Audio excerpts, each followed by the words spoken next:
Bonjour tout le monde. Je vais vous parler aujourd'hui d'iTones, qui est un framework WebGL de visualisation 3D. Donc il n'y aura pas trop de code PHP dedans, tant mieux. Et il n'y aura pas trop de code tout court. Donc juste en mode d'introduction, pour moi, je suis ingénieur maths appli. Je suis globalement architecte de systèmes d'information géographique. J'ai fondé Auslandia en 2009. On fait des SIG open source. On est un pure player open source. Et je suis membre du PSC de iTones, donc du logiciel que je vais vous présenter aujourd'hui. C'est quoi iTones ? iTones, c'est un framework sous licence open source écrit en JavaScript qui est basé sur WebGL pour visualiser toutes les données géospatiales en 3D dans un environnement immersif. Waouh. Je vais vous expliquer un petit peu à quoi ça ressemble, puis surtout je vais vous montrer à quoi ça ressemble. Donc, globalement, c'est ça. Vous voyez qu'ici, on a un environnement immersif, et je vais revenir dessus. On se retrouve dans une ville. Mais un petit peu d'historique d'abord, d'où ça sort iTones. C'est un projet qui est intéressant parce que c'est un projet qui est un peu atypique, qui est quelque chose qu'on ne sait pas trop faire en France initialement. C'est un projet qui est très vieux, qui démarre en 2008 dans le laboratoire Matisse de l'Institut géographique national, qui était une application Flash. Je sais, il y a des gens qui le font. En 2011, ils se sont aperçus que c'était pas une très bonne idée, donc ils ont tout refait en WebGL. Et puis après d'intenses lobbying pour dire, vous savez, ce que vous avez dans les cartons de vos laboratoires de R&D à l'IGN, ce serait bien d'en faire quelque chose autre que le laisser dans les cartons. Ils ont décidé l'année dernière de mettre iTones en open source. Et donc, il y a une version 1.0 qui est sortie en 2016. Et c'est là que nous, on s'est rattaché à ce projet-là pour contribuer au développement avec une autre entreprise aussi, la création d'un PSC, etc.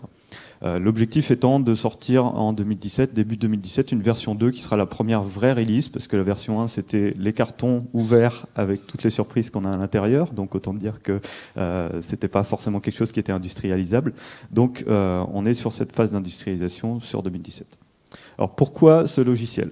C'est un logiciel qui est dédié initialement au mobile mapping. Qu'est-ce que c'est le mobile mapping ?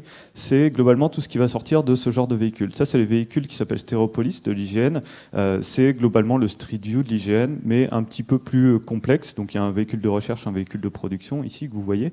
Et le principe, c'est de mettre un gros paquet de capteurs sur ces véhicules-là. Donc on a des capteurs images qui vont prendre des photos, on a des capteurs laser qui vont prendre des mesures et qui vont également récupérer certaines informations physiques. On a des capteurs de positionnement, GPS, centrale inertielle, capteurs de vitesse, etc., etc. Donc on va récupérer un gros paquet d'informations pour vous donner un ordre de grandeur. Les trajectoires, ça donne 200 points par seconde à peu près. Les images, c'est 9 images tous les 2 mètres. Et les lasers, c'est 300 000 points par seconde. Donc vous multipliez ça par le 6 heures de trajet par jour, multiplié par 200 jours par an si vous faites de la vraie prod. Et vous avez un volume de données qui commence à être relativement conséquent. Et l'objectif, c'est de visualiser toute la donnée qui sort de ces capteurs-là. Et bien sûr, on veut la visualiser sur le web. Et aujourd'hui, alors il y a ce véhicule Stereopolis, mais en fait, tous ces types de capteurs et cette typologie de données, on va en retrouver beaucoup parce qu'on a de plus en plus de plateformes qui vont servir à récupérer ces informations. Donc on va retrouver des photos aériennes, par exemple, mais maintenant, tout ce qui sort de drones, c'est exactement le même type de données. Les véhicules autonomes sur des rails, en quad, et maintenant, on a des backpacks, et y compris certains projets sur les téléphones portables, maintenant avec le projet Tango, notamment de Google, qui vont permettre de récupérer de l'information, qui est l'information géoréférencée en 3D. Donc j'ai dit que c'était un framework web, JavaScript, WebGL. Donc JavaScript, a priori, vous savez tous à peu près ce que c'est. Hein. WebGL, c'est le protocole, le standard du groupe Chronos, donc celui qui fait OpenGL également, qui va permettre d'utiliser dans des applications web en JavaScript les capacités des GPU, donc de la carte graphique sur les machines clientes. Et ça, c'est très important parce que c'est vraiment ce qui va nous permettre d'avoir des performances avec les volumétries de données dont j'ai parlé. Donc iTones est basé sur c'est un framework en JavaScript basé sur WebGL et qui utilise également Three.js. Three.js, c'est une bibliothèque JavaScript WebGL qui est dédiée au monde du jeu vidéo, mais plus généralement à la 3D. Et puis dans iTones, on utilise aussi beaucoup de shaders pour tout ce qui est effet sur la donnée. À quoi ça sert ? Globalement, à faire de la visualisation 3D. Toute la donnée qu'on peut rattacher au territoire, géoréférencée, on veut pouvoir l'afficher dans iTones. C'est juste un outil, c'est pas lié à un domaine particulier, donc ça va pouvoir servir à plein de choses différentes. Au départ du mobile mapping, donc de l'indoor mapping, pour faire de la visite virtuelle dans des bâtiments, pour faire à des fins de documentation, pour faire de la mesure, de l'analyse. Tout ce qui est environnement complexe aussi, il y a un intérêt fort à l'avoir en 3D, donc on parle de Smart City énormément. Les environnements urbains, c'est quelque chose qui se prête très fort à la 3D, on a des complexités assez fortes. Tout ce qui est publication d'indicateurs, de data vis en 3D, c'est des choses pour lesquelles iTunes va être une solution.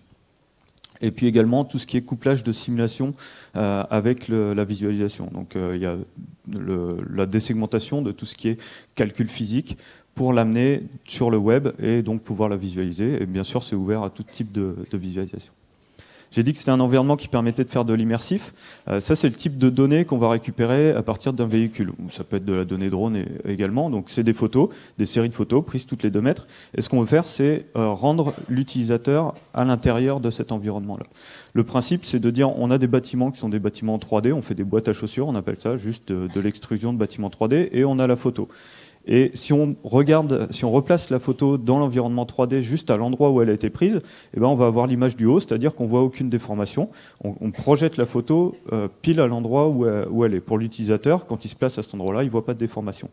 Et si on se décale un petit peu, ben on va pouvoir toujours avoir cette image qui est projetée, mais qui va être déformée suivant le point de vue de l'utilisateur. Et ce qu'on fait, c'est que dans iTunes, on ne va pas créer des bâtiments qui sont texturés initialement, on va reprojeter automatiquement toutes les photos à la position de l'utilisateur sur les bâtiments qu'il voit. Et ça va permettre de faire de l'environnement immersif.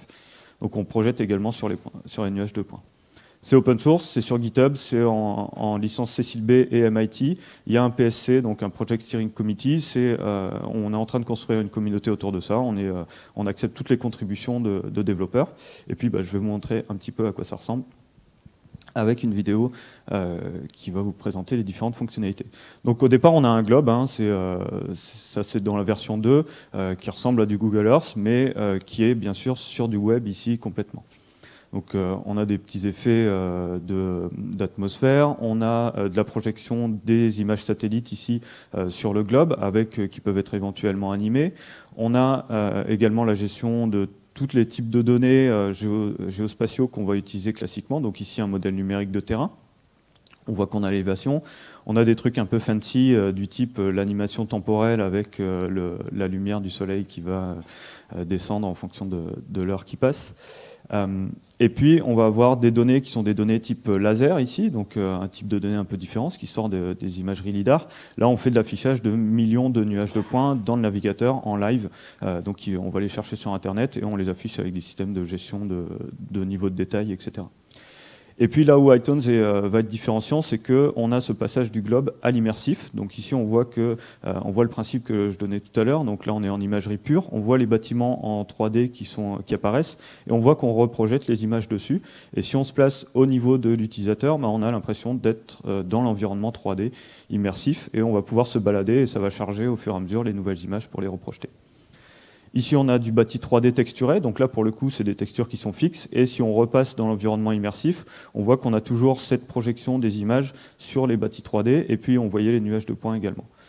Donc là, du bâti 3D, on a des données 2D également qui sont placées. Là, il y a les passages piétons.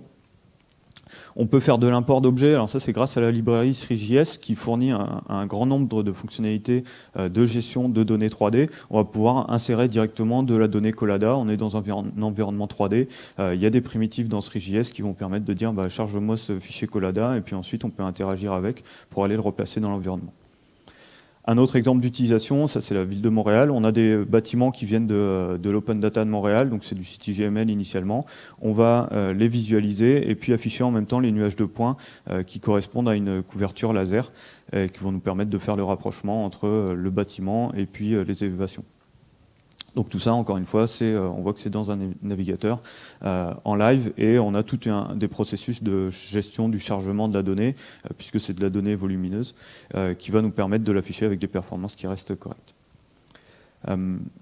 On peut aussi avoir une utilisation qui est beaucoup plus orientée analytique. Donc là, on a toujours le globe, mais on va afficher de la donnée statistique. On n'est plus dans de la représentation réelle. On va être dans du schématique.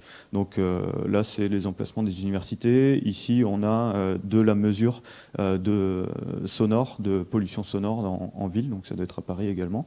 Pareil, ici, on a du schématique pur. Ça peut être du résultat de calcul physique qu'on va venir replaquer automatiquement sur les bâtiments, avec les textures qui vont nous montrer des cartes de chaleur sur chaque bâti. Donc on a vraiment des applications qui sont assez diverses. Je vous montrerai quelques exemples d'applications qui ont été développées initialement avec iTones 1. Ici, c'était un projet qui a été fait par l'IGN sur de l'accessibilité. Donc on veut être capable d'aller mesurer dans les nuages de points des choses très précises, puisque ça va nous dire est-ce qu'une personne handicapée peut passer ou pas avec un fauteuil. Sur la hauteur de trottoir, ça va se jouer à quelques centimètres. Sur les largeurs également, entre deux poteaux, ça va se jouer à quelques centimètres. Et ici, l'application qui utilise le framework, elle va permettre de faire du commentaire, d'ajouter des annotations et à la fin de générer un rapport PDF pour dire voilà, à cet endroit-là, il y a un problème, le trottoir est trop étroit. On a également une appli ici qui va permettre de faire de la mesure aussi d'éléments de chaussée, donc avec des algorithmes qui ont été développés en plus du framework qui permettent de faire de la classification automatique.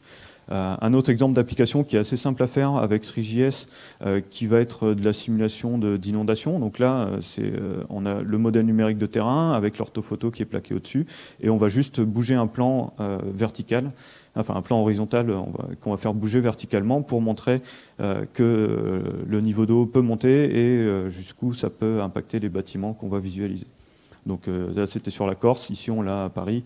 Bon, je vous rassure, c'est pas monté aussi haut à Paris que ce qu'on peut voir sur la simulation. Donc, on a tous les effets de shader. Là, vous voyez que l'eau, elle bouge un petit peu. Tout ça, c'est de la programmation qu'on peut faire directement dans le framework en programmant le GPU. C'est du web complètement, donc on va pouvoir accéder à des web services qui sont des web services externes. Ici, on accède à des web services d'information. On est dans notre environnement virtuel. On va dire, donne-moi les éléments d'information en web service qu'on récupère autour, et on va rajouter des infos dans cet environnement-là. Ça, c'est ce qu'on est en train de faire en ce moment. Enfin, les équipes de l'IGN travaillent sur cette technique d'image projetée, et non plus sur les bâtiments 2D, mais directement sur le nuage de points en 3D. On peut voir que ça donne une précision et une finesse dans le niveau de détail qui est assez forte. C'est pas encore intégré. Et puis on peut faire des trucs assez marrants, pareil avec des shaders. Ça doit vous rappeler quelque chose si vous avez vu le film, où ici on a un effet de bending sur la Terre qui est plus ronde, mais qui va être dans le sens inverse, donc à la Inception. Donc tout ça, c'est vraiment du développement qu'on fait en JavaScript, en shader aujourd'hui. On utilise beaucoup Three.js, et iTones va apporter tout le framework de gestion de la donnée géoréférencée pour pouvoir coupler les différents types de données ensemble. Donc l'IGN est porteur du projet. Aujourd'hui, c'est vraiment un logiciel qui est open source, qui va être utilisable dans différents contextes. Où est-ce qu'on en est actuellement? On en est sur la finalisation de la version 2.0, donc elle devrait sortir début de l'année prochaine, qui sera la première version vraiment industrielle et vraiment utilisable dans des contextes de projet, qui est plus juste une technology preview comme pouvait l'être la 1.0. Nous, on commence à l'utiliser là maintenant dans des projets de indoor mapping, dans des contextes industriels, des usines assez complexes, ce genre de choses. On va travailler aussi beaucoup sur la facilité de mise en place. Aujourd'hui, c'est un petit peu complexe de préparer les données et de faire marcher le framework, même si on a des exemples. Mais il y a un ticket d'accès qui est encore relativement élevé, donc on travaille là-dessus. Toute la partie qualité, robustesse du code aussi, mise en place de tests unitaires, c'est des choses sur lesquelles on bosse. Et puis toute la partie composants serveur également, c'est pas tout d'avoir un framework JavaScript pour pouvoir visualiser la donnée, mais il faut aussi pouvoir pousser la donnée sur le framework. Donc ça, c'est des choses sur lesquelles on est en train d'avancer. Il y a un protocole qui s'appelle 3D-Tiles qui est en train d'être développé également, qui permet de standardiser ces différents accès. Et puis, c'est un projet open source, donc on est toujours dans la communication du projet, élargir la communauté de développeurs, élargir la communauté d'utilisateurs.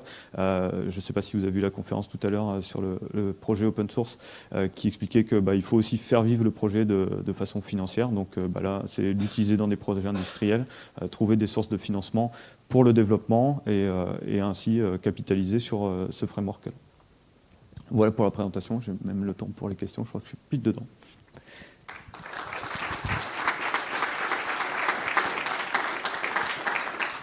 Et le coup des pigeons voyageurs qui prennent des photos en l'air, c'est vrai. Ça a été fait pendant la guerre.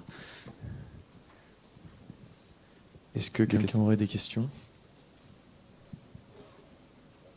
Oui.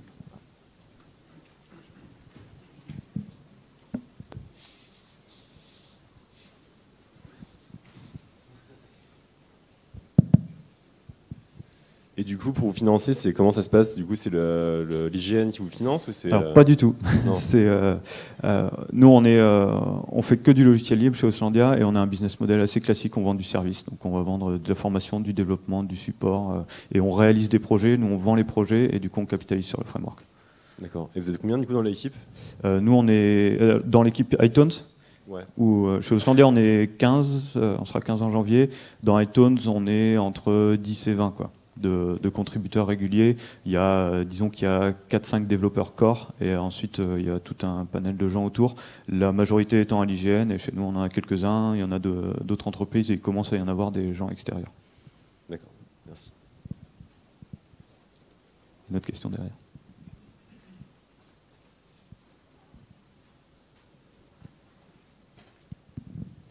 Bonjour, tu parlais tout à l'heure de mapping indoor. Est-ce que c'est possible aujourd'hui de mapper un bâtiment ou un appartement avec du matos, on va dire, accessible financièrement? Alors ça dépend vraiment ce qu'on veut faire. Aujourd'hui, c'est possible en faisant de la photogrammétrie, en prenant juste un appareil photo, une salle comme ça, vous allez prendre des photos un peu partout en étant sûr d'avoir du recouvrement. Et il y a des logiciels derrière qui vont faire de la photogrammétrie, qui à partir des photos vont reconstituer l'environnement 3D et vont vous donner un nuage de points sur lequel on peut faire un mesh, sur lequel on peut reprojeter les textures. Le process est relativement complexe, il y a des outils qui sont assez simples à utiliser pour le faire, pas tous open source. On peut arriver à du résultat assez facilement. Moi je l'ai fait sur la fontaine Bartholdi à Lyon, voilà, en 1 heure de boulot, on arrive à avoir quelque chose qu'on peut après envoyer un soft comme ça.